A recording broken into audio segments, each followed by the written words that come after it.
میرے رسول پاک علیہ وسلم نے فرمایا بندہ اللہ کے سب سے قریب اس وقت ہوتا ہے جب وہ سجدے کی حالت میں ہوتا ہے۔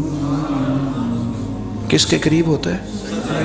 اللہ کے سب سے قریب ہوتا ہے۔ وہ بڑا نیڑے ہے رب کے، بڑا قریب ہے، اس لیے کہ وہ حالت سجدہ میں، وہ جب سجدے کرتا ہے نا اس کی بارگاہ میں جب جھک جاتا ہے۔ آپ ذرا سجدے کی کیفیت دیکھیں نا، زبان بھی یہاں ہے، آنکھ بھی یہاں ہے، کان بھی، عقل بھی ساری، اس نے سارا کچھ رکھ دیا سجدے۔ آپ وہ کبھی پیچھے جائیں تو دیہاتوں میں کہا جاتا تھا ناک سے نکیریں نکالو، بہت بڑی سزا ہوتی تھی نا، ناک سے نکیریں نکالو، بڑی سزا ہوتی تھی۔ تو اس نے کہا مالک مجھے کسی نے کہا نہیں، پر دیکھنا میں نے رکھ دی ساری عقل سجدے میں، اور رکھ کے کہا کیا سبحان ربی یا اللہ، اللہ میں پست ہوں تو اعلیٰ ہے، اللہ تو میرا رب ہے اور تو سب سے اعلیٰ اتنا۔ اور فرمایا جب یہ اس کیفیت میں ہوتا ہے تو پھر یہ اپنے رب کے قریب ہوتا ہے۔ کثرت عبادت، نوافل، میرے رسول کریم علیہ السلام نے ارشاد فرمایا، حضور فرمانے لگے جس گھر میں اللہ کا ذکر ہوتا ہے وہ گھر زندوں کا ہے، اور جس گھر میں رب کریم کا ذکر نہیں ہوتا وہ گھر زندوں کا نہیں ہے۔ گھر نا ہم نا کتابوں میں پڑھتے ہیں کہ ایک بزرگ کہتے ہیں، حضرت فضیل بن عیاض کہتے ہیں کہ میں ایک گلی سے گزر رہا تھا تو گھر کے اندر کسی قاری صاحب نے قرآن کی آیت پڑھ دی، ولی من خاف مقام ربہ جنتا، میں تے میرے کانوں سے ٹکرائی تو اللہ نے میری کایا ہی پلٹ دی، میں توبہ کر گیا۔ اب گھر کے اندر سے آواز آئے تو صحیح نہ تلاوت کی، پر اندر سے آواز آتی نہیں، یا ڈیک بجنے کی آواز آتی ہے، یا ٹی وی چلنے کی آواز آتی ہے، یا دھوم مچانے کی آواز آتی ہے۔ عبادت کا وہ جو خاص شوق تھا، وہ جو حسن تھا، وہ جو توانائی تھی، وہ جو بات تھی۔ ایک جگہ پہ ہم بیٹھے تھے تو وہاں ایک صاحب آئے اور انہوں نے آتے ہی کہا کہ مہربانی کریں ذرا مجھے مصلی دے دیں، میرے نہ کچھ نفل رہ گئے۔ تو میں نے وضو کر لیا تو کوئی مصلی مل جائے، مصلی انہیں دے دیا گیا، وہ مصلی لے کے چلے گئے تو پیچھے ایک صاحب نے تبصرہ کیا، کہنے کتنا ریاکار بندہ ہے، لوگوں کو دکھا رہا ہے کہ میں نفل پڑھتا ہوں، ہے کو بات کرنے والی۔ میں نے اسے کہا، میں نے کہا تو مہربانی کرنا اس طرح کی ریاکاری تو بھی کر، پکڑ مصلی اور جا تو بھی تھوڑی ریاکاری کر کے آ، اٹھ ذرا شکر کر، کوئی یہ ریاکار بھی ملا ہے، کوئی نفل پڑھ کے ریاکاری کر رہا ہے۔ اللہ کا میں کہتا ہوں کو پڑھے تو صحیح نہیں، یہ کوئی دور ہے نفل پڑھنے کا، اس میں تو لوگوں کا مزاج ہی نہیں، طبیعت ہی نہیں۔ میں نے کہا چل مہربانی کر یہ لے مصلی اور تو بھی جا تھوڑی سی یا کر یا ریاکاری کرو تو صحیح نا، مزاج ہی نہیں، ذوق۔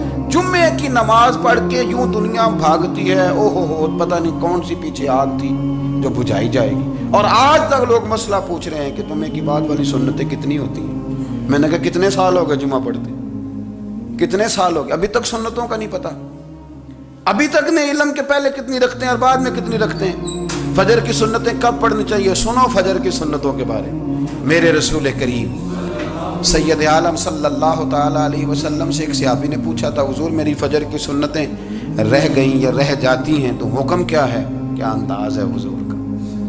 بخاری مسلم کے لفظ سنو، حضور سید عالم صلی اللہ علیہ وسلم فرمانے لگے، اس نے کیا پوچھا تھا، حضور جواب کیا دیتے ہیں؟ فرمایا فجر کی سنتیں کبھی نہ چھوڑنا، فجر کی پہلی 2 سنتیں کبھی نہ چھوڑنا۔ یا رسول اللہ صلی اللہ تعالیٰ علیہ وسلم میری رہ گئی ہیں، رہ جاتی ہیں۔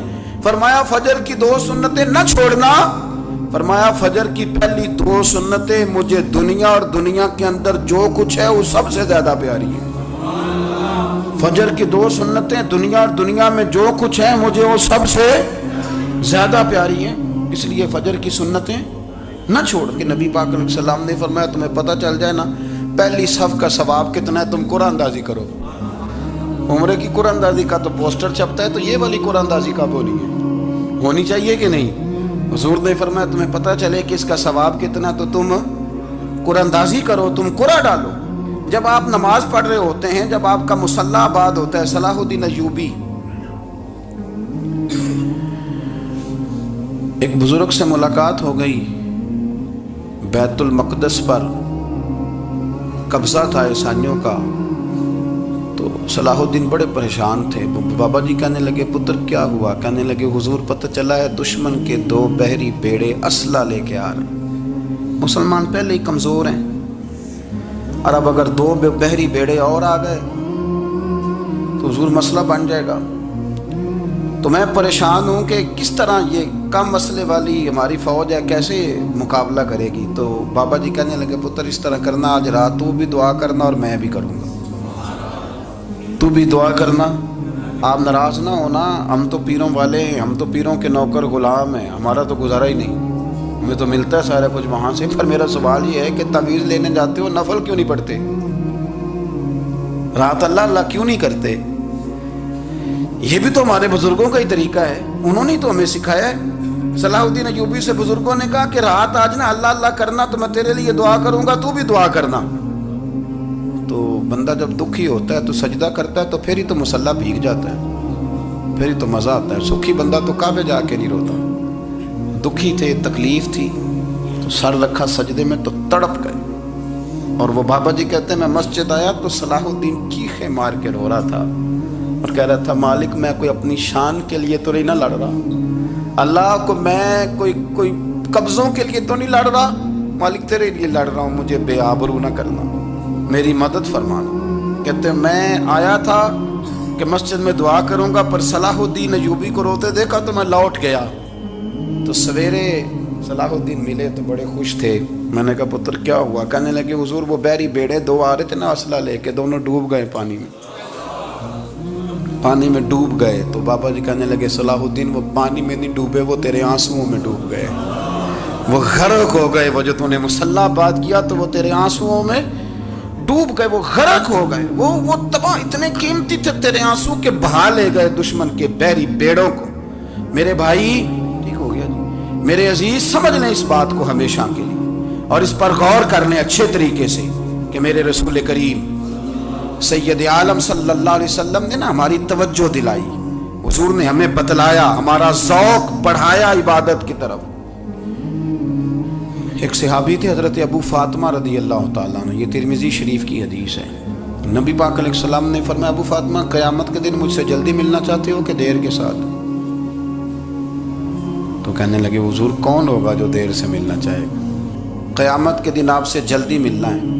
تو نبی پاک علیہ السلام نے فرمایا پھر اس طرح کرنا، دنیا میں رہ کے سجدے زیادہ کرنا، پھر سجدے زیادہ کرنا، قیامت میں ملاقات جلدی ہو جائے گی، قرب ملے گا تمہیں. اپنے بچوں کے اندر دیکھیں نا ہم شوق پیدا کرتے ہیں، ہمیں صحیح لفظ نہیں بولنے آتے پر ہم بچوں میں شوق پیدا کرتے ہیں کہ پتر ڈاکٹر بن جائے گا تو بڑا نفع کرے گا، تو لوگوں کی خدمت کرے گا، ملک و ملت کی خدمت کرے گا، تیرے ابا کا نام روشن ہوگا، تیرے دادا کی تعریفیں ہوں گی. ہم یہ ذوق پیدا کرتے ہیں. ہم اپنے نوجوانوں کے اندر یہ فکر پیدا کرتے ہیں، انہیں ہم سمجھاتے ہیں کہ میاں جب تم پڑھو گے محنت کرو گے تو فلاں آدمی کی طرح تمہارا نام ہوگا. یہ جتنا ذوق ہم بچوں کے اندر ان چیزوں کا پیدا کرتے ہیں، ہمیں حکم ہے کسی طرح ہم ذوق پیدا کریں کہ پتر نماز پڑھے گا تو اللہ راضی ہو جائے گا، تو سجدہ کرے گا. دیکھیں نا میرے رسول کریم علیہ السلام نے فرمایا 7 سال کے بچے کو مسجد لے کے جاؤ، یعنی اسے شوق دلاؤ، اس کے اندر یہ خاصیت پیدا کرو کہ اس کا دل کرے مسجد میں جانے کو، اس کے اندر یہ خصوصیات لاؤ کہ وہ ہمارے ہاں نا ہر چیز کو پروموٹ کیا جا رہا ہے، ہر چیز کو یعنی سر سنگیت سکھانے کے لیے اکیڈمیاں بن گئی، ہر شے پروموٹ ہو رہی ہے. عبادت کا جذبہ کم ہوتا جا رہا ہے، اللہ اللہ کا ذوق ہمارے اندر نہیں رہا. اور اتنا مشکل ہم نے اپنے لیے بنا لیا ہے کہ وہ بندہ جو بڑی زبردست مذہبی گفتگو کر رہا تھا اور تگڑی بات کر رہا تھا، کیا بات ہے، لیکن نماز کے بارے میں کمزوری دکھا جاتا ہے، نوافل کے بارے میں وہ چپکے سے نکل جاتا ہے. امام احمد بن حنبل رحمۃ اللہ تعالیٰ علیہ، مسند امام احمد بن حنبل 14 جلدوں میں ہے مارکیٹ میں، اور مجھے تو خیر پسند ہی پڑی ہے، میں نے تو کئی دفعہ پڑھی ہے. اور کیا بات ہے امام احمد بن حنبل کی، کیسے تگڑے قسم کے محدث تھے اور اللہ نے کتنا انہیں اعزاز عطا فرمایا ہوا. یہ کوڑے بھی کھاتے تھے دین کی خاطر، سارا کرتا لہو سے بھر بھی جایا کرتا تھا، بڑا اعزاز والا شخص تھے، بڑے اعزاز والے. حدیثیں جمع کرنا، حدیثیں لکھنا، حدیث پڑھانا، سارا دن رہتے تھے. کہہ سکتے تھے کہ میں کر تو رہا ہوں کام، اور حدیث بھی موجود ہے کہ عالم عابد سے افضل ہوتا ہے، پر اس کے باوجود امام احمد بن حنبل رحمۃ اللہ علیہ 300 نفل فرض نمازوں کے علاوہ پڑھا کرتے تھے، 300 نوافل روز پڑھا کرتے تھے۔ ان کے بیٹے نے کہا ابا جی مکان خریدنا ہے تو وہ جگہ کہاں کر کے لوں، بہت ساری آبادیاں، تو فرمایا پتر وہاں لینا جہاں مسجد قریب ہو۔ میرے رسول کریم سید عالم صلی اللہ علیہ وسلم اتنا پسند کرتے مسجد کو، اتنا پسند کرتے نماز کو کہ رسول کریم صلی اللہ علیہ وسلم تہجد کی نماز بھی پڑھتے، پھر حضور فجر کی نماز بھی پڑھتے، نبی پاک وتر کو الگ کر کے پڑھتے، عشاء کے ساتھ نہیں پڑھتے۔ یہ تو ہم اس لیے اجازت دی ہمارے بزرگوں نے کہ بعد میں اٹھے گا کون علیحدہ وتر پڑھنے کے لیے، عشاء کے ساتھ پڑھ لے۔ وتر پڑھتے، تہجد پڑھتے، فجر پڑھتے، اشراق پڑھتے، چاشت پڑھتے، پھر مغرب کی نماز کے بعد 6 رکعت اوابین پڑھتے، پھر رات کو صلاۃ اللیل پڑھتے۔ سیدہ عائشہ صدیقہ کہتی ہیں زمانہ سو جاتا اور میرے رسول مصلی بچھا کے کھڑے ہو جاتے۔ او یار کھیتی باڑی کر کے نہیں، محنت مزدوری کر کے نہیں، جناب عائشہ کہتی ہیں میں یہ بھی دیکھتی کہ حضور ایک آیت شروع کرتے تو ساری رات اسی کو پڑھتے، اور میری نظر جاتی تو قدم مبارک پہ ورم آ جاتا۔ یار نماز پڑھ پڑھ کے اتنی مشقت کر کے، اتنی جد و جہد کر کے ورم آ گیا، یا رسول اللہ اتنی محنت کیوں کرتے ہو؟ فرمایا افلا اکون عبدا شکورا، کیا میں اپنے رب کا شکر گزار بندہ نہ بنوں؟ صحابہ کا ذوق عبادتوں کا، ریاضتوں کا، تلاوتوں کا، طبیعت ہے ان کی، وہ ایک دوسرے کو، حضرت مولا علی شیر خدا کرم اللہ تعالیٰ وجہہ الکریم کے زمانے میں روم کے بادشاہ نے کہا یار یہ مسلمانوں کا پتہ تو کرو، یہ آخر کیوں اتنے زیادہ مجاہد ہیں؟ اس زمانے میں جاسوس بھیجنے کا مزاج تھا، اب تو جاسوس پکڑا جاتا ہے، اب تو جاسوس ہے، اور جاسوسی کا شوق ویسے آج بھی ہے۔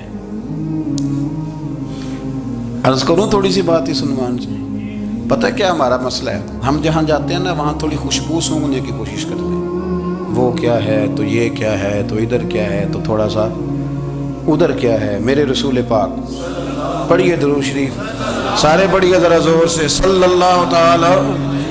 نبی پاک علیہ السلام نے فرمایا جاسوسی نہ کرنا ورنہ تم بندوں کو خراب کر دو، اور فرمایا اس طرح نہ ہو کہ تم کسی کے آپ کھول نہ نکلو تو تمہارے پہلے کھول جائیں۔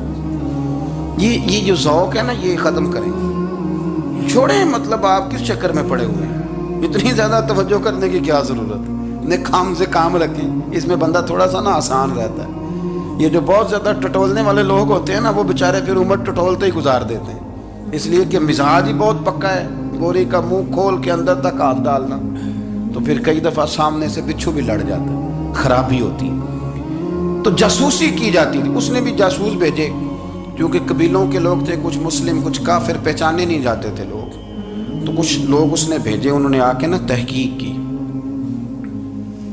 ریسرچ کری کہ آخر ماجرا کیا ہے، تو واپس جا کے انہوں نے رپورٹ دی نا روم کے بادشاہ کو۔ اس رپورٹ کا ایک جملہ بڑا شاندار ہے، وہ کہنے لگا بادشاہ ہمیں مسلمانوں کی کوئی سمجھ نہیں آئی، ہمیں کوئی سمجھ نہیں آئی۔ انہوں نے کہا کیوں نہیں سمجھ آئی؟ کہنے لگے یار عجیب بندے ہیں، جب رات مصلی پہ بیٹھتے ہیں تو یوں لگتا ہے ان کا دنیا سے رشتہ ہی کوئی نہیں، کوئی کسی کو نہیں جانتا، کوئی اپنے دکھ سنا کے رو رہا ہے، کوئی اپنی بات کر کے رو رہا ہے، لگتا ہے کہ ان کا کوئی رشتہ ہے ہی نہیں جب مصلی پہ بیٹھتے ہیں۔ اور فرمایا جب سویرے یہ جہاد کرنے نکلتے ہیں تو لگتا ہے ان سے زیادہ دلیر ہی کوئی نہیں، حالانکہ جو مصلوں پہ رونے دھونے کے لوگ ہوتے ہیں وہ کئی دفعہ جہاد میں کام نہیں کرتے، لیکن عجیب لوگ ہیں کہ رات کے راہب ہیں، دن کے مجاہد ہیں، کوئی سمجھ نہیں آتی۔ میرے عزیز ان لوگوں نے مصلی آباد کر کے رکھا، تلاوتیں ان کا ذوق رہی، منزل روز پڑھنا، اسباق پڑھنا، وظائف پڑھنا، یہ ان کا ذوق رہا۔ شیخ شہاب الدین سہروردی رحمۃ اللہ علیہ اس پر ایک بندے نے اعتراض کیا، اس نے کہا جی آپ کس قسم کے صوفی ہیں، مرید بیٹھے ہیں اور آپ وہاں نفل پڑھ رہے ہیں؟ یہ بھی بڑا مسئلہ ہوتا ہے نا، جو بندہ ملنے آتا ہے وہ اپنے ٹائم کے حساب سے آتا ہے، اور اس کا یہ بھی خیال ہوتا ہے کہ پیر صاحب جو ہیں وہ چونکہ درویش ہیں تو نہ انہیں روٹی کھانی چاہیے نہ سونا چاہیے، چونکہ وہ درویش ہیں، اور ہم چونکہ درویشوں کے ماننے والے ہیں لہذا ہمارا یہ طریقہ ہونا چاہیے کہ جیسے ہم کہیں درویش ویسے ہی کر جائے، حالانکہ جس کو آپ درویش کہیں گے آپ اس کی مانیں گے،